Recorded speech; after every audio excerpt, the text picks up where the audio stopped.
Baik. Eh Baik ya, kita akan menjawab pertanyaan dari hamba Allah yang sudah bergabung, dari sahabat yang sudah bergabung. Ini ada pertanyaan dari sahabat Dewi di Singapura, Bu ya. Baik. Salam kenal Bu ya. Saya Dewi di Singapura. Saya mau bertanya Bu ya. Saya sudah menikah 6 tahun belum dikasih momongan. Terus saya angkat anak dari orang lain yang memang niat dikasihkan orang. Dan setelah punya anak, benar suami saya sayang sama anak kita, tapi dia nggak terlalu mikirin tanggung jawab dia sebagai ayah. Maksudnya kayak susu nggak cukup ya, don't care gitu ya. Memang kita juga sebenarnya masih kesulitan ekonomi, dan akhirnya anak saya umur 14 bulan saya nekat putuskan ke Singapura demi membayar hutang-hutang saya dulu. Sedihnya suami aku belain ke sini malah nggak bantu sama sekali dan nggak berusaha, maksudnya kasih susu anak atau sedikit-sedikit bantu hutang kami. Dan anak juga dengan ibu saya, suami dengan orang tuanya beda kota.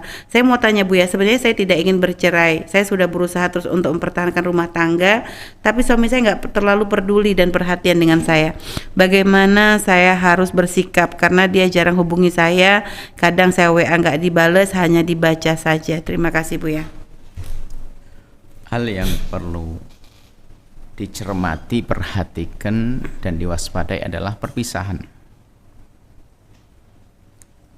Kalau Anda dalam keadaan dekat saja, semacam ada jarak, suami semacam tidak peduli dan sebagainya, di saat berpisah semakin jauh adalah semakin jauh. Maka Anda punya porsi kesalahan dalam hal ini. Maka sebaiknya Anda segera bertemu dengan suami, diskusi yang baik.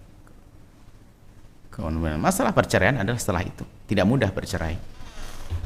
Sebab kadang setelah perceraian, naudzubillah, kehinaan bertubi-tubi dilakukan seorang yang bercerai. Setannya semakin banyak. Anda menjanda, naudzubillah, godaan besar menjadi janda.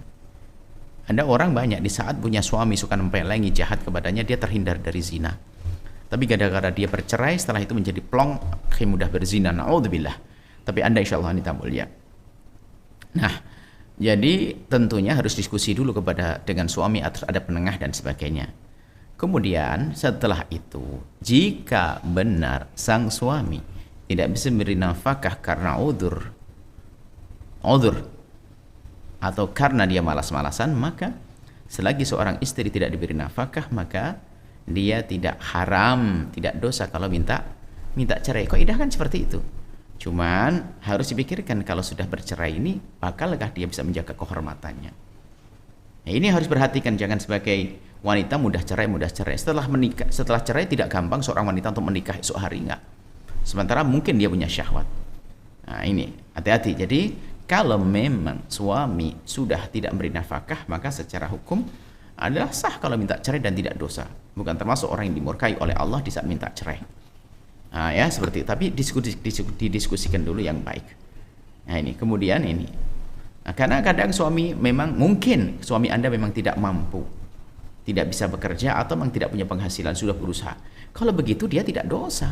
Biarpun tetap seorang istri bisa meminta cerai di saat suami tidak memberi nafkah. Nah, tapi tetap diskusikan dulu. Nah, kemudian ada tadi bicara tentang anak yang dipungutnya, itu bagaimana? Nggak ada ceritanya dalam pertanyaan. Tadi kata dipegang ibunya Bu ya. Jadi karena di situ suaminya tidak bertanggung jawab Bu ya. Jadi dia punya anak sendiri juga? Enggak Bu ya. Jadi karena nggak punya anak, akhirnya mengangkat anak. Setelah itu punya anak sendiri? Tidak ada Bu ya. Tidak ada. Jadi tidak ada anak. Cuma anaknya akhirnya dititipkan kepada. Seperti punya anak sendiri. Setelah itu akhirnya punya anak sendiri. Baik, ini sudah dirawat. Kalaupun anaknya orang, karena sudah dianggap anak, merawat juga luar biasa pahala di hadapan Allah Subhanahu wa taala. Yang tidak boleh adalah mengadopsi dengan merubah nasabnya. Ya dia karena sudah mengambil dan Anda bertanggung jawab untuk merawatnya. Cuman tidak usah dirubah nasabnya. Tetap dia anaknya orang tuanya. Dan itu sebuah kemuliaan. Kemudian Anda tetap, karena sudah Anda ambil, ya Anda besarkan dengan baik, dididik dengan benar. Dan kami himbau adalah rawat bersama, jangan Anda pergi jauh ke negeri orang, sementara suami Anda tinggal, sehingga akibatnya apa? Anda pun WA tidak dibalas, cuma dibaca saja. Ya, mungkin dia membalasnya bingung. Mungkin membalasnya adalah takut marah-marahan dengan Anda, karena Anda sudah sering marah, karena memang Anda dibuat marah oleh dia. Sehingga dia pun semakin takut komunikasi dengan Anda, balas apa, ngomong duit saya nggak punya duit, momennya ini serba salah. Jadi lebih baik Anda harus selesaikan, duduk bersama untuk dimusyawarahkan, kemudian setelah itu ambil langkah kebersamaan atau langkah berpisah adalah setelah itu. Wallahu a'lam bishawab. Baik, subhanallah Bu ya, terima kasih Bu ya atas jawabannya.